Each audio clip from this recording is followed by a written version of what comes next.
فأنا ناصح لإخواني بالصدع بالحق، تبيض وجوههم. السكوت في مسألة الحزبية يضرها، فاصدع بما تؤمر وأعرض عن المشركين.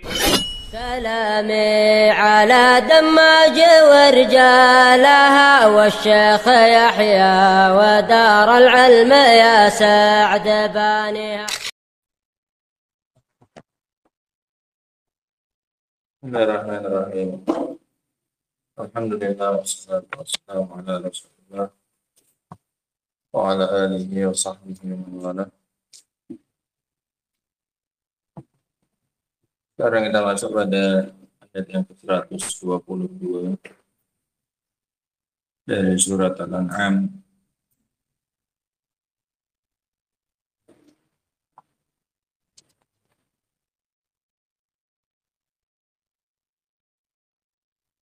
Di mana Allah Subhanahu wa taala berfirman,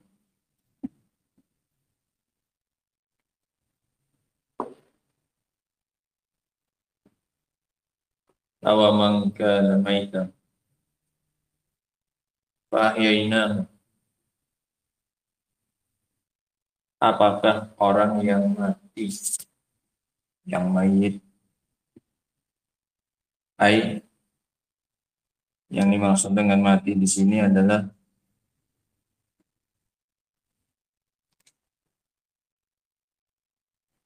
mautan ma'nawiyan, dengan kematian maknawi. Apakah orang yang mati secara makna, badannya hidup, ada nyawanya, tapi secara makna dia mati? Apakah orang maju, ada tempat yang kosong diisi.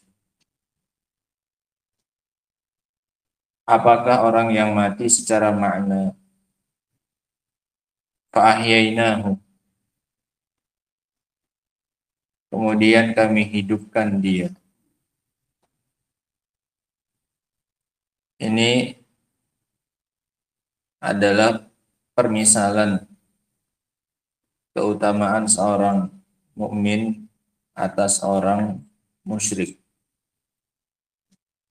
Dikarenakan Allah Subhanahu wa taala pada ayat-ayat yang sebelumnya menceritakan tentang perbedaan keadaan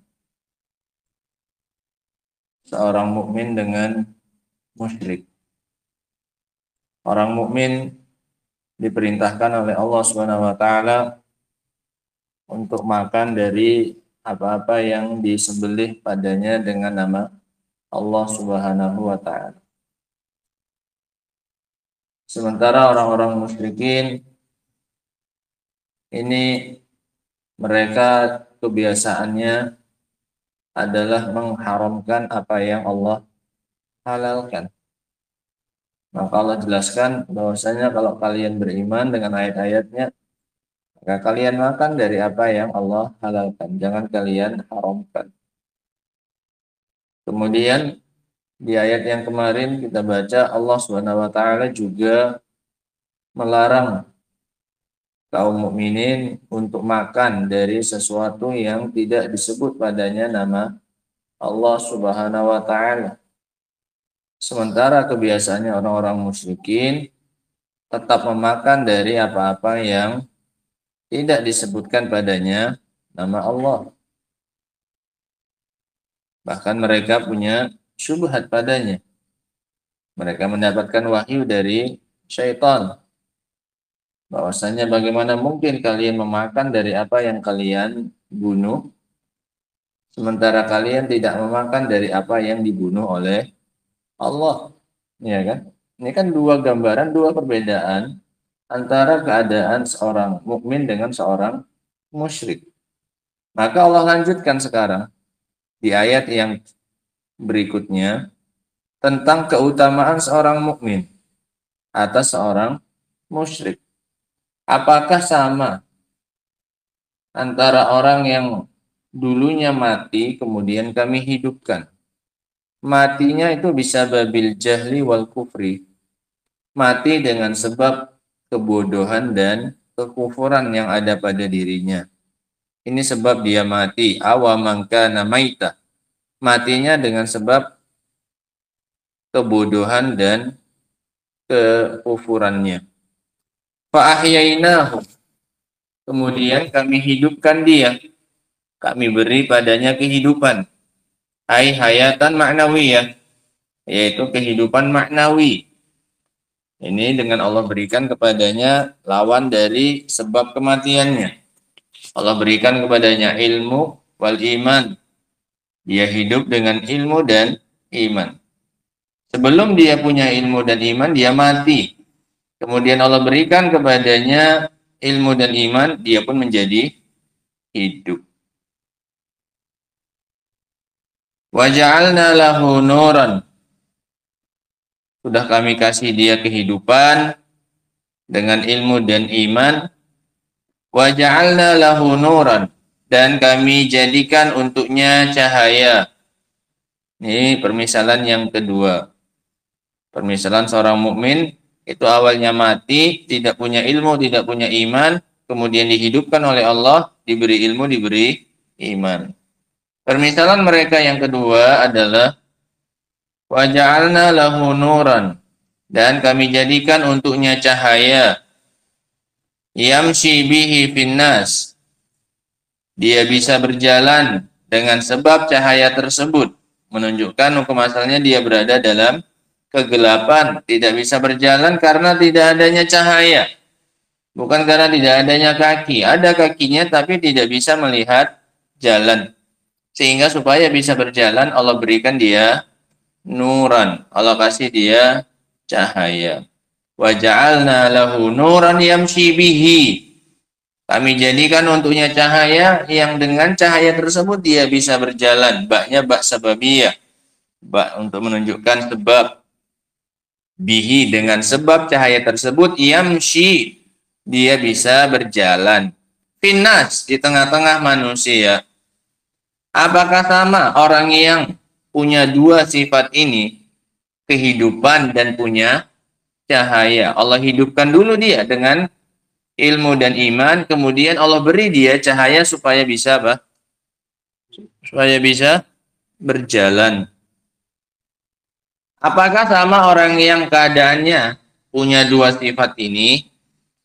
Kama masaluhu fi zulumati laisa bi kharijin minha. Apakah sama orang yang seperti itu dengan orang yang berada di dalam kegelapan, yang enggak punya cahaya dan tidak pernah keluar dari kegelapan tersebut? Selalu saja berada di dalam kegelapan dan tidak pernah keluar dari kegelapan tersebut. Jawabannya tentu tidak sama. Apakah sama juga orang yang seperti itu dengan orang yang masih saja terus mati secara maknawi karena tidak diberi ilmu dan iman? Jawabannya jelas tidak sama. Kadzalika zuyyina lil kafirina ma kanu ya'malun. Dan begitulah dihias-hiasi oleh syaitan kepada mereka, orang-orang musyrikin, apa yang mereka lakukan. Mereka tidak sadar bahwasanya mereka itu mayit. Mereka tidak sadar bahwasanya mereka itu di dalam kegelapan. Mereka menganggap diri mereka di atas petunjuk. Ini adalah hasil dari penghias-hiasannya syaitan. Syaitan menjadikan mereka menganggap apa yang mereka berada di atasnya itu adalah hal yang baik. Padahal mereka itu adalah bangkai. Padahal mereka itu adalah orang-orang yang berada dalam kegelapan dan tidak bisa berjalan. Namun ditampakkan indah keadaan mereka itu oleh apa ini? Oleh syaitan. Zuyyina, ditampakkan indah oleh syaitan kepada mereka. Sebagaimana yang dikatakan oleh Allah Subhanahu wa ta'ala, wa idz zayyana lahumus syaitanu a'malahum, dan ingatlah tatkala syaitan menghias-hiasi amalan mereka, dihias-hiasi supaya tampak indah. Kalau sudah tampak indah, maka mereka pun tidak akan mau meninggalkannya. Kenapa? Merasa mereka di atas kebaikan. Ini maknanya tazyin dari syaitan, penghias-hiasan dari syaitan, supaya mereka makin kokoh di atas kesyirikannya dan tidak mau keluar darinya. Karena sudah ditampakkan oleh syaitan amalan mereka sebagai sesuatu yang apa, Ali? Sesuatu yang indah. Nah, Qala Syekh Abdul Rahman As-Sa'di rahimahullahu taala, yaqulu ta'ala, dalam ayat ini Allah Subhanahu wa taala mengatakan, awaman kana min qabli hidayatillahi lahu maita. Apakah orang yang dulunya sebelum datang hidayah dari Allah untuknya dalam keadaan mayit, dalam keadaan bangkai, dalam keadaan mati? Apakah orang yang dulunya sebelum dapat hidayah dari Allah, dia dalam keadaan mati?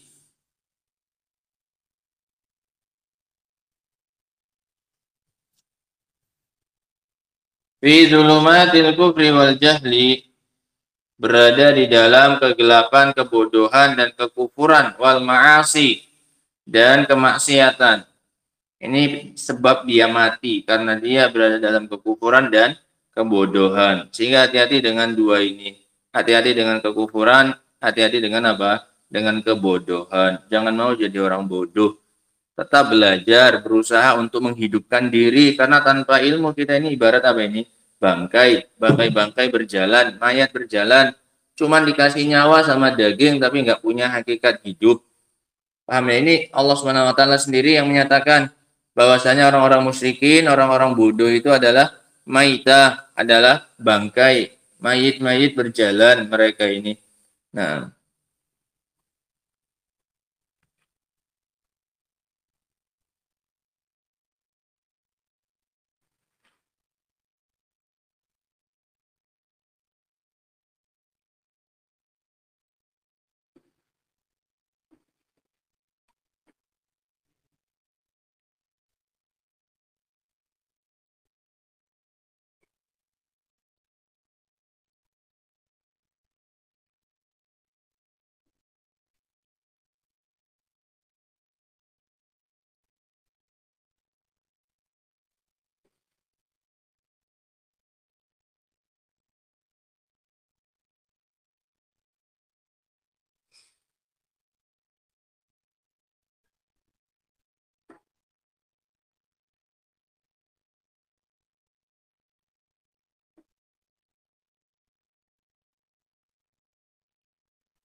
dalam keadaan bangkai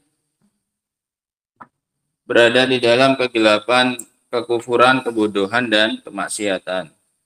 Fa'ahyainahu, kemudian kami hidupkan dia, binuril ilmi wal iman wat ta'ah, dengan cahaya ilmu dan keimanan dan ketaatan.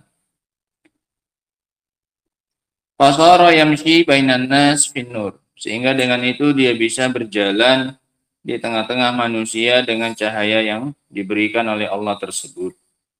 Mutabassiran fi umuri, dan dia punya ilmu dalam perkara-perkaranya. Dalam melakukan sesuatu dia punya basirah, punya mata hati. Kalau basar mata kepala, kalau basirah itu mata hati. Dia bisa melihat dengan mata hatinya dalam perkara-perkaranya. Muhtadiyan lisabili, dia dapat petunjuk untuk menempuh jalannya. arifan lil khair, dia bisa tahu mana kebaikan, mu'siran lahu, dan dia mendahulukannya. Ketika dia punya cahaya, dia bisa melihat mana jalan yang baik, mana jalan yang buruk. Kemudian dia mendahulukan jalan yang baik. Kalau SWT tahu aja belum ada keutamaannya ya. Sampai kita mendahulukan memilih jalan yang baik. Kalau SWT tahu ini banyak yang bisa, tapi dia tidak punya kemampuan, tidak dapat hidayah dari Allah untuk menempuh jalan yang baik. Walaupun dia bisa membedakan ini jalan yang baik, ini jalan yang rusak. Nah, ketahuilah bahwasanya menempuh jalan yang baik itu enggak semudah memilih jalan aspal. Memilih jalan tanah itu masih jauh lebih gampang. Kamu sekedar bisa lewat ban sepeda motormu, itu bisa kamu upayakan. Walaupun jalan yang lainnya, samping kanan kirinya itu rusak, kamu saking kepinginnya menempuh jalan yang bagus, biar nggak rusak keretamu, atau yang misalnya kamu sanggup menempuh jalan yang masih bagus itu. Walaupun kanan kirinya itu apa? Rusak, masih jauh lebih gampang. Semua orang kayak gitu ya. Iya kan, kita tiap hari naik sepeda motor selalu mencari jalan yang baik. Kita rela melakukan gerakan-gerakan zigzag lah apalah demi ngambil jalan yang baik. Ketahuilah bahwasanya itu jauh lebih mudah dibandingkan menempuh jalan yang baik secara maknawi. Jalan yang maknawi, kita tahu mana yang baik, mana yang buruk pun, tetap kita tempuh jalan yang apa ini? Yang rusak. Padahal kita tahu itu jalannya rusak. Kenapa nggak kita samakan ketika kita menempuh jalan yang hissi? Cuman setengah meter aja pun akan kita palar-palar kalau bahasanya orang sini. Akan kita pala-palai bisa ngelewati itu kan lumayan, nggak masuk air bannya. Lumayan nggak masuk lubang keretanya. Kita pala-palai mau minggir-minggir pun terserah, lewat paret pun, dekat paret pun nggak masalah. Demi dapat jalan yang apa ini? Bagus. Itu kita ya. Semua dari kita kayak gitu. Nggak ada orang depannya lubang pun ditempuhnya, diterobos aja, itu nggak ada. Pasti dia belok-belok demi manuver gerakannya segala macam, demi ngambil jalan bagus. Kenapa nggak kayak gitu kita ketika jalan kebaikan? Kok nggak kayak gitu kali milihnya? Ini jalan nggak bagus, ngapain aku lewat situ? Lewat sini saja. Kok nggak kayak gitu juga milihnya ketika menempuh jalan yang maknawi? Maunya seperti itu juga, itu luar biasa kalau bisa diterapkan dalam ketika kita menempuh jalan kebaikan. Sama seperti kita menempuh jalan asli, jalan aspal itu kayak gitu, gimana kita berusaha sebisa mungkin milih jalan yang baik. Maunya kayak gitu juga kita ketika menempuh jalan kebaikan. Dipilih-pilih jalannya, ada kesempatan sedikit aja untuk menyelamatkan ban keretamu, itu tempuh saja situ, lewat situ. Maunya kayak gitu. Nah, nggak bisa lagi mau nggak mau nempuh jalan lubang itu, udah nggak ada lagi jalan yang lain. Itu pun bagaimana nempuhnya? Apa langsung digas gitu? Nggak ada. Turunnya dengan apa ini? Pelan-pelan, hati-hati, ada rasa takut. Maunya kayak gitu kita. Kalau kayak gitu aja seharusnya kita ketika menempuh jalan yang asli, harusnya menempuh jalan yang maknawi, jalan kebaikan, itu lebih-lebih lagi. Karena kalau kita nggak seperti itu di jalan yang asli, paling yang resikonya kecelakaan, paling resikonya kendaraannya apa? Rusak, nggak seberapa. Dibandingkan kalau kita nggak hati-hati ketika menempuh jalan apa ini? Jalan hissi, jalan kebaikan, jalan maknawi maksudnya. Itu lebih parah kerusakannya. Bahkan mungkin kadang kerusakannya tidak bisa lagi diperbaiki. Sampai hari kiamat nggak bisa diperbaiki, sudah kadang rusak. Kenapa? Karena selama di dunia ketika menempuh jalan nggak pilih-pilih, semuanya ditabrai saja. Padahal tahu mana jalan yang baik, mana jalan yang buruk.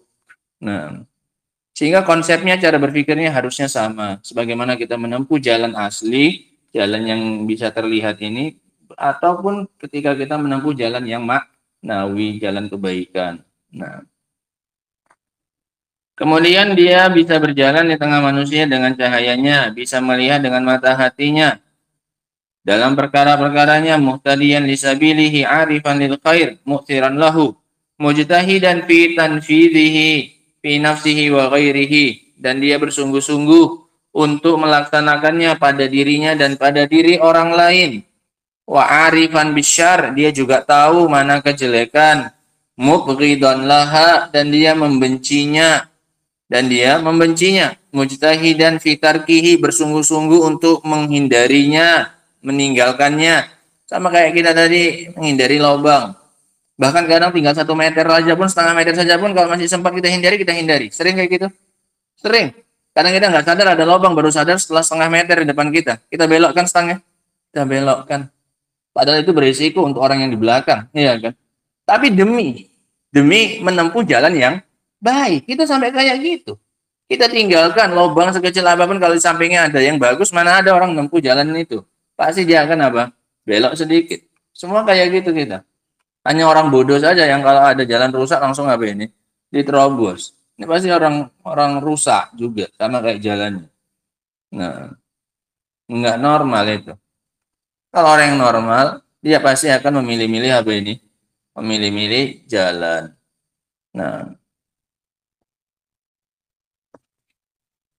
arifan bisyar mubghidan lahu mujtahidan fi tarkihi wa izalatihi an nafsihi wa an ghairihi, dan dia akan bersungguh-sungguh untuk menyingkirkannya dari dirinya dan dari diri orang lain. Apa yastawi hadza biman huwa fi dzulumat? Apakah sama orang yang seperti ini, yang kalau jalan itu bisa membedakan mana lubang, mana jalan lurus, jalan mulus, mana jalan yang bagus, mana jalan yang rusak?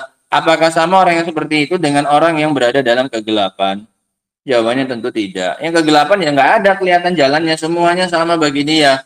Mau berjalan pun nggak bisa karena nggak tahu mana jalan bagus, mana jalan rusak. Nggak nampak, nampak. Nggak mungkin dia bisa jalan. Jangan-jangan depannya pun nggak ada apanya. Jalan. Nah. Zulumatul jahli wal ghayyi wal kufri wal ma'asi, kegelapan, kebodohan, kesesatan dan kekufuran dan kemaksiatan. Laisa bi kharijin minha, dan nggak pernah keluar lagi dari kegelapan tersebut. Ada kegelapan yang kadang pelakunya, orang yang terjebak di dalamnya masih bisa apa? Keluar. Kadang dapat cahaya, kemudian apa? Balik gelap. Kalau ini sama sekali nggak keluar dari apa? Kegelapan. Sepanjang waktu kondisinya dalam kegelapan. Laisa bi kharijin minha, kata Allah. Tidak pernah dia keluar dari kegelapan tersebut. Qadil tabasat alaihi turuq, telah tersamarkan baginya jalan. Ini luar biasa permisalan dari Allah ini. Ibarat kita itu mau menempuh apa ini? Jalan. Padahal yang kita tempuh ini jalan yang maknawi, tapi Allah gambarkan, Allah samakan dengan jalan apa ini? Jangan jalan hissi, supaya makin gamblang, supaya makin jelas. Jalan yang kita tempuh, jalan kebaikan, jalan kejelekan. Tapi Allah gambarkan dengan jalan apa ini? Dengan jalan yang hissi, supaya makin nampak, supaya makin jelas. Nah, telah tersamarkan baginya jalan. Wa udlimat alaihi al-masalik, dan telah gelap. Wa adlamat alaihi al-masalik, dan telah gelap jalan yang mau ditempuh. Fahadarahul ham wal gham wal huzn wasyaqa, maka dia pun dihampiri oleh rasa sedih, rasa bingung, kemudian rasa kecewaan dan juga kesengsaraan. Ya, sengsara, nggak bisa jalan karena nggak bisa melihat jalannya yang mana yang mau ditempuh. Fanabbaha ta'ala al-uqula, maka Allah Subhanahu wa taala ngasih peringatan kepada akal-akal, bima tudrikuhu wa ta'rifuhu, sesuai dengan apa yang bisa difahami dan dijangkau oleh akal, bahwasanya annahu la yastawi hadza wala hadza, tidak sama antara orang yang seperti ini dengan yang seperti itu. Orang yang bisa nengok jalan dengan orang yang nggak bisa nengok jalan, ini kondisinya nggak sama. Inilah perbedaan orang musyrik dengan orang mukmin. Yang satu bisa nengok jalan, bisa berjalan, bisa milih jalan mana yang bagus. Yang satunya gelap, nggak bisa melihat jalan. Kama la yastawi al-lailu wan nahar, sebagaimana tidak sama antara malam dengan siang, wadhiya wadzulmah, dan cahaya dan kegelapan, wal ahya wal amwat, dan tidak sama antara orang yang hidup dengan orang yang mati. Faka'annahu qil, maka seolah-olah dikatakan kepada kita yang membaca ayat ini, fakaifa yu'thiru man lahu adna muskah min aqlin an yakuna bihadhil halah wa an yabqa fi dzulumati mutahayyiran. Bagaimana mungkin orang yang punya sedikit saja dari akal, dia bisa mendahulukan yu'thiru, dia bisa mendahulukan untuk berada dalam keadaan seperti ini dan dalam keadaan kegelapan dan kebodohan. Akalnya itu di mana? Kebingungan, mutahayyirun. Akalnya itu di mana? Kok bisa-bisanya ada orang yang ridho untuk tetap berada di dalam kegelapan dan nggak bisa nengok apa? Jalan. Nggak usah jauh-jauh, bayangkan saja kita ketika mati lampu di malam hari. Itu langsung heboh, semuanya langsung berusaha untuk mencari apa ini? Sumber cahaya. Walaupun sekecil mungkin. Itu pasti secara naluri, fitrahnya manusia secara akal. Kalau dia masih berakal, dia akan pasti langsung mengupayakan. Entah dengan lilin, entah dengan senter, entah dengan apapun. Iya kan? Iya, langsung. Nggak ada orang yang mau betah-betah, biarkan saja. Tanpa adanya upaya untuk mencari apa ini? Cahaya. Lah kita dalam menempuh jalan, dalam ketika berada dalam kegelapan yang hakiki, yaitu kegelapan kebodohan, kok bisa-bisanya ada akal yang rela. Nggak peduli, ya udah biarkan aja lah. Nggak dapat ilmu ya nggak apa-apa. Ini kan aneh. Sementara dia ketika mati lampu saja langsung berusaha mencari apa? Abdur, cari apa? Mencari apa? Mencari cahaya. Nah, kemudian kata beliau, fa'ajaba bi annahu, maka kemudian Allah jawab, kadzalika, seolah-olah tadi ada pertanyaan, baru kemudian Allah jawab sendiri. Pertanyaannya itu seolah-olah setelah Allah kasih permisalan orang yang berada di atas cahaya bisa nengok jalan dengan permisalan orang yang berada di atas kegelapan nggak bisa nengok cahaya, kok bisa ada ya akal yang rela dirinya itu seperti itu, rela berada di dalam apa ini? Kegelapan. Maka kemudian baru Allah jawab. Sehingga lanjutan ayat ini adalah jawabun li su'alin muqaddar. Itu adalah jawaban dari pertanyaan yang dikira-kirakan. Apa tadi? Kok bisa ada akal yang rela untuk tetap berada di dalam kegelapan? Lalu kemudian Allah sendiri yang menjawab. Apa jawabannya? Zuyyina lil kafir bi annahu zuyyina lil kafirina ma kanu ya'malun. Bahwasanya telah ditampakkan indah bagi orang kafir apa yang mereka lakukan. Itu jawabannya. Kenapa mereka tetap rela berada di dalam kegelapan? Karena perbuatan itu, kondisi itu sudah ditampakkan indah oleh syaitan. Mereka tidak memandang mereka di dalam kegelapan, dalam sesuatu yang jelek, itu enggak. Mereka sudah membayangkan diri mereka di atas sesuatu yang indah. Hasil dari penghiasannya siapa? Syaitan. Itu alasan kenapa akal mereka itu rela untuk berada tetap di dalam apa? Kegelapan. Sehingga nggak usah bingung lagi, wahai manusia, kok orang-orang musyrikin itu seperti itu keadaannya? Ya dikarenakan apa ini? Memang sudah ditampakkan indah oleh syaitan. Nah, falam yazali syaitanu yuhassinu lahum a'malahum. Maka terus-terusan syaitan menghias-hiasi amalan mereka. Padahal amalan yang jelek, tapi karena dihiasi oleh syaitan sehingga tanpa apa? Tanpa apa? Tanpa apa? Tanpa indah. Nah, karena dihias-hiasi oleh syaitan sehingga mereka pun betah untuk di dalamnya. Sehingga nggak mau keluar dari keadaan mereka tersebut. Sehingga ini hati-hati ya ikhwan. Tidak semua yang kita pandang baik itu adalah baik. Khawatirnya itu adalah hasil dari penghias-hiasan syaitan. Sehingga nggak usah ngotot, nggak usah bertahan, nggak usah membela diri. Kalau kita itu lagi apa ini? Di atas sesuatu yang tidak baik. Nah, kalau kita masih tetap menganggap baik, sementara aslinya tidak baik, jangan-jangan ini hasil dari apa? Zuyyina, tazinnya siapa? Syaitan. Nah, yang telah menghias-hiasi, memperbagus untuk mereka amalan mereka, wa yuzayyinuha fi qulubihim, dan menghiasinya di dalam hati mereka, hatta stahsanuha, sampai akhirnya mereka pun menganggap itu baik, wa ra'auha haqqan, dan mereka menganggapnya, melihatnya sebagai suatu kebenaran. Wasara dzalika aqidatan fi qulubihim. Ini yang makin sulit. Dan sehingga itu menjadi sebuah keyakinan di dalam hati mereka. Kalau sudah diyakini, maka nggak akan ditinggalkan kecuali dikehendaki oleh Allah Subhanahu wa taala. Kenapa? Sudah menjadi keyakinan. Ini yang repot. Wasara dzalika aqidatan fi qulubihim wa sifatan rasikhatan, dan menjadi sifat yang menancap, mulazimatan lahum, yang terus-menerus ada pada diri mereka. Falidzalika radu bima hum alaihi minasyarri wal qabaih. Oleh karena itulah mereka ridho dengan apa yang mereka berada di atasnya berupa kejelekan dan keburukan. Sehingga ini ya ikhwan alasan kenapa ada orang yang tetap rela untuk berada di atas apa ini? Kegelapan. Kegelapan kekufuran, kegelapan kebodohan, dan kegelapan kemaksiatan. Dikarenakan mereka sudah ditipu oleh siapa? Oleh syaitan. Itu amalan yang jelek, namun ditampakkan oleh syaitan itu adalah sesuatu yang indah. Diganti covernya, pembungkusnya oleh syaitan sehingga tampak indah. Kalau sudah tampak indah, maka kemudian dicintai dan diyakini. Kalau sudah diyakini, maka tidak akan mau ditinggalkan sampai kapanpun, illa man rahimahullah, kecuali orang yang dikehendaki oleh Allah Subhanahu wa Ta'ala.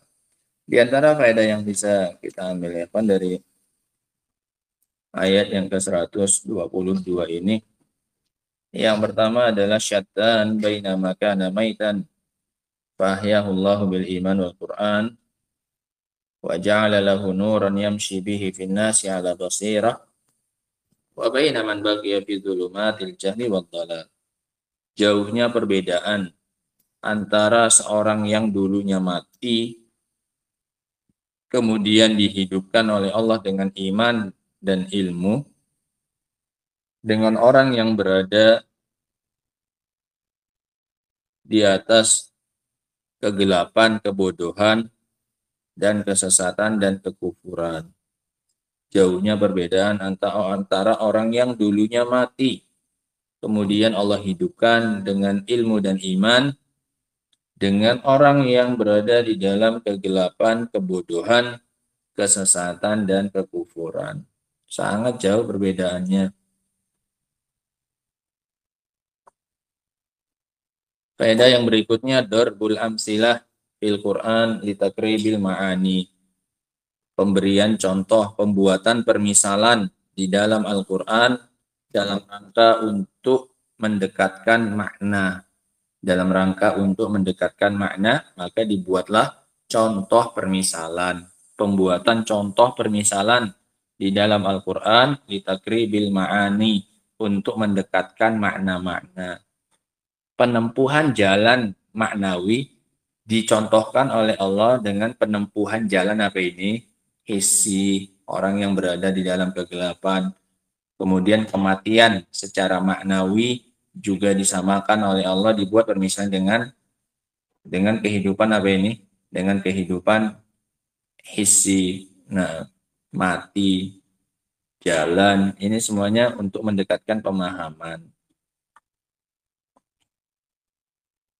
Allah samakan gambaran seorang mukmin dengan orang yang dulunya mati kemudian diberi kehidupan oleh Allah Subhanahu wa Ta'ala. Faedah yang berikutnya, annal insan bila iman kal mayyit jasadun bila ruh. Keadaan seseorang tanpa iman dan ilmu adalah seperti mayit, hanya jasad tanpa ruh. Permisalan seseorang tanpa ilmu dan iman, manusia tapi nggak punya ilmu dan iman, itu adalah seperti mayit, seperti bangkai, seperti mayit, hanya jasad tanpa ruh, hanya jasad tanpa ruh, nggak punya nyawa, nggak punya jiwa aslinya, walaupun dia bisa bergerak. Faedah yang berikutnya, al-ilmu wal iman karruh lil jasad. Kedudukan ilmu dan iman seperti kedudukan ruh bagi jasad. Kedudukan ilmu dan iman sama seperti kedudukan ruh bagi jasad. Nggak bisa ngapa-ngapai jasadnya itu kalau nggak ada ruhnya. Maka begitulah tubuhnya kita kalau nggak diisi dengan ilmu dan iman.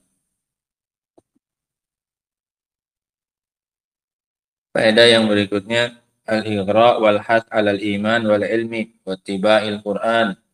Anjuran dan dorongan kepada iman dan ilmu serta pengikutan kepada Al-Qur'an. Anjuran dan dorongan kepada ilmu dan iman serta pengikutan kepada Al-Qur'an agar tidak menjadi mayat-mayat berjalan. Agar tidak diri kita ini hanya berupa jasad tanpa nyawa. Harus diisi nyawanya dengan ilmu dan iman supaya bisa apa? Bisa hidup. Nah, supaya bisa bermanfaat tubuhnya itu, jasadnya. Faedah yang berikutnya,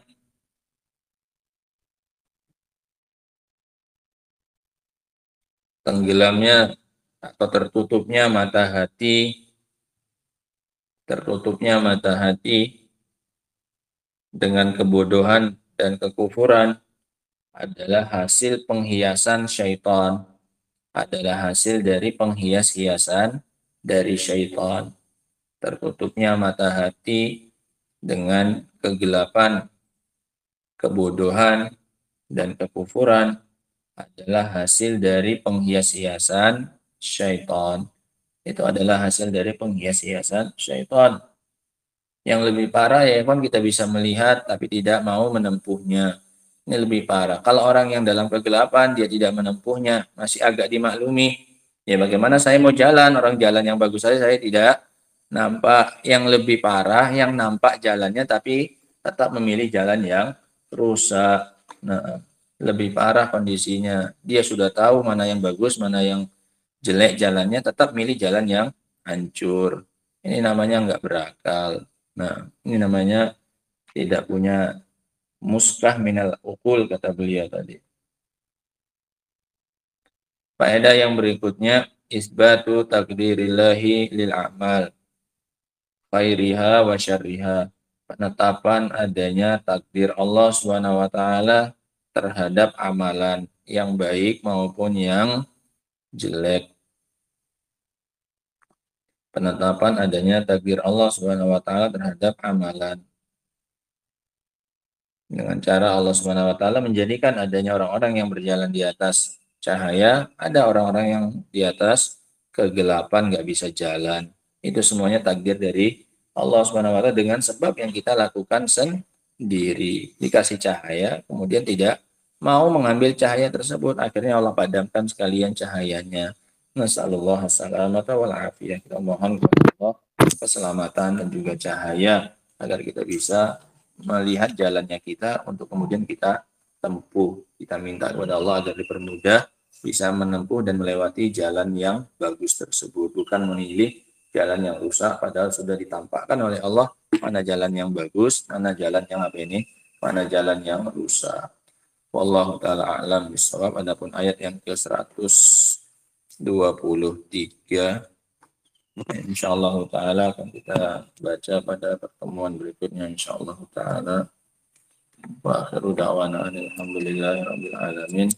Subhanakallahumma bihamdika asyhadu an la ilaha illa anta astaghfiruka wa atubu ilaik. Walhamdulillahi rabbil alamin.